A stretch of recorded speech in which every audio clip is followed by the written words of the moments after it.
आप देख रहे हैं साथ मैं हूं शालिनी कपूर तिवारी। आज की दुखद खबर, मशहूर वकील और आरजेडी से राज्यसभा सांसद राम जेठमलानी का आज सुबह लंबी बीमारी के बाद निधन हो गया। 95 वर्ष के थे। आपको बता दें, आज से 2 साल पहले उन्होंने सक्रिय वकालत छोड़ दी थी। पिछले कई महीनों से बिस्तर पर थे। राम जेठमलानी के निधन से देश के न्यायिक क्षेत्र में एक युग का अंत माना जा रहा है। अमित शाह ने राम जेठमलानी को उनके घर जाकर श्रद्धांजलि दी।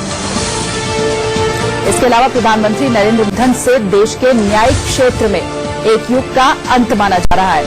अमित शाह ने राम जेठमलानी को उनके घर जाकर श्रद्धांजलि दी। इसके अलावा प्रधानमंत्री नरेंद्र मोदी ने भी ट्वीट करके दुख व्यक्त किया है। आपको बताएं, 95 वर्ष के थे राम जेठमलानी और पिछले काफी वक्त से बीमार भी चल रहे थे।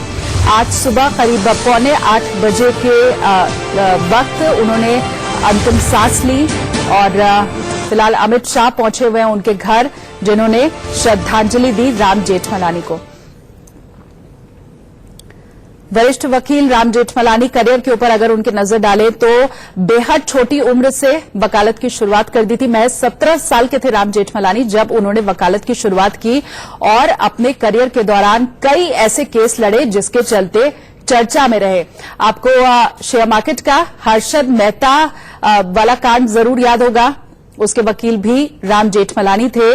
और आपको बताएं, अटल बिहारी सरकार में कानून मंत्री तो थे ही, लेकिन दिलचस्प यह है कि साल 2004 में अटल बिहारी वाजपेयी के ही खिलाफ लखनऊ सीट से लोकसभा चुनाव भी राम जेठमलानी लड़ चुके थे। अब हमारे बीच वरिष्ठ वकील राम जेठमलानी नहीं रहे।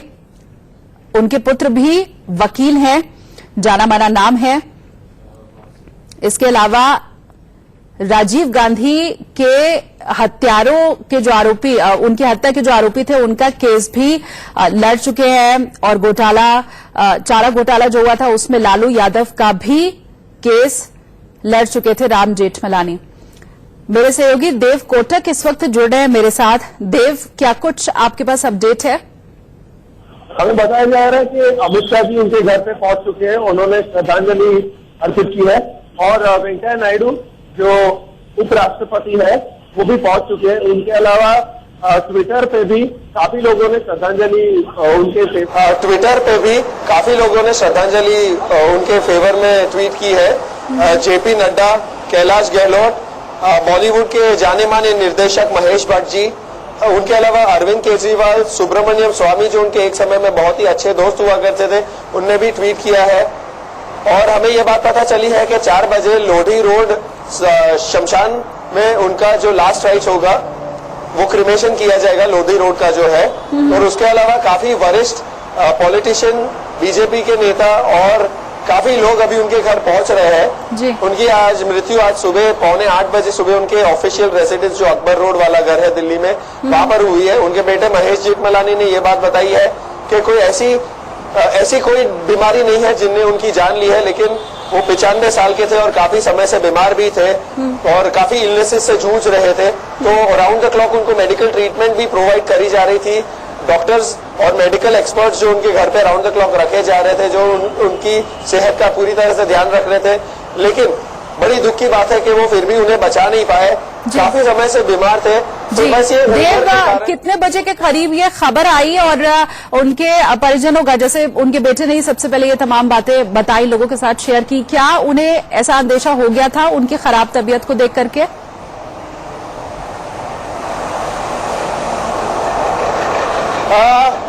जी नहीं, ये कहना सही नहीं होगा या ठीक नहीं होगा कि आदमी सीरियस है, लेकिन वो तो सिर्फ डॉक्टर्स ही बता पाएंगे। तो इस ऐसे केस में परिवार वाले कोई भी किसी किस्म का कॉल नहीं ले सकते कि शायद मेरे पिता या माता बीमार है तो शायद उनका जाने का समय आ गया हो। ऐसी अंदाजा या कल्पना किसी को भी नहीं थी, उनके पुत्र महेश जेठमलानी जी को भी नहीं। उन्हें पता था कि काफी समय से बीमार है, तो वो मेंटली प्रिपेयर्ड थे करके कभी भी कुछ भी हो सकता है। और तकरीबन लास्ट के काफी महीनों से उनके घर पे मेडिकल एक्सपर्ट थे और राउंड द क्लॉक डॉक्टरों की टीम थी जो थी। तो ऐसा किसी को भी कभी भी मन में सोचता नहीं है या कल्पना नहीं करता कि आज इनका जाने का समय आ गया है। लेकिन ये बड़े दुख की बात है कि ये सुबह हुआ और महेश जेठमलानी ने ये जो है न्यूज सभी को ब्रेक करा कि मेरे पिता अब नहीं रहे, उनका आज सुबह निधन हो गया है। तो कल रात तक तो वो ठीक ही थे, लेकिन ऑन एंड ऑफ वेंटिलेटर पे रहते थे।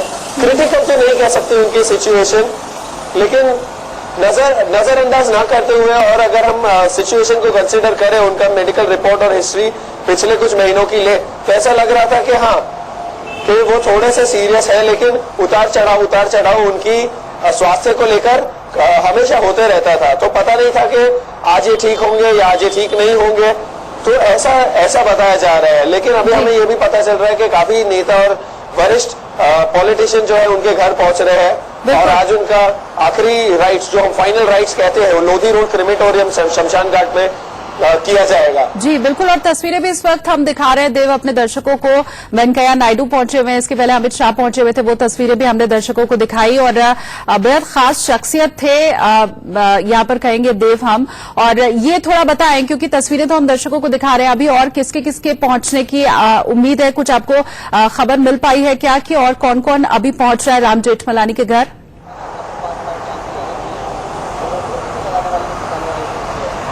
क्या हमें हमारे सूत्रों से ये पता चला है कि अमित शाह और वेंकैया नायडू के अलावा अरविंद केजरीवाल और सुब्रमण्यम स्वामी भी ऑन द वे है, उनके घर पहुंचेंगे थोड़े ही समय में।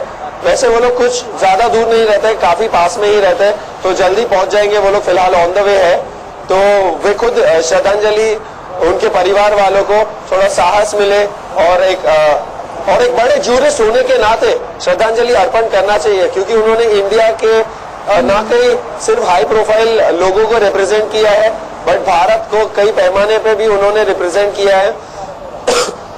और एक बहुत ही वरिष्ठ और साहसी वकील अगर कहे तो, क्योंकि वो इंदिरा गांधी के खिलाफ में भी खड़े हो गए थे जब इमरजेंसी का वक्त लागू किया गया था 1975 और 77 तक लेकर। ये जो 2 साल इमरजेंसी के सबसे टफ साल रहे हैं इंडिया के लिए जी, वे इतने साहसी और करेजियस और बोल्ड इंसान थे, जो अपने सिर्फ मन की बोलते थे, और उन्हें सच बोलने से कभी डर नहीं लगता था। तो वो इंदिरा गांधी के सामने, जो उस समय के प्रधानमंत्री थी, उनके सामने खड़े हो गए लड़ने के लिए। तो आप सोच सकते हो कि वो जिंदगी से भी काफी लड़े हैं। 95 मतलब तो ऑलमोस्ट पूरी एक सेंचुरी से सिर्फ 5 साल कम। तो उस हिसाब से वो काफी साहसी और बहुत ही तेज पुरुष थे, एकदम ही अपने फील्ड के एकदम ही ज्ञानी थे, बहुत चीजें जानते थे और डरते किसी से नहीं थे। बिल्कुल, और इसीलिए देव न सिर्फ राजनीतिक हलकों में, बल्कि जो न्यायिक क्षेत्र है उसमें भी ये अपूर्णीय क्षति और हमेशा याद किए जाते रहेंगे राम जेठमलानी। आप नजर रखिए, अपडेट आगे भी हम आपसे जरूर लेंगे देव। आगे बढ़ेंगे, अगली खबर का रुख कर लेते हैं।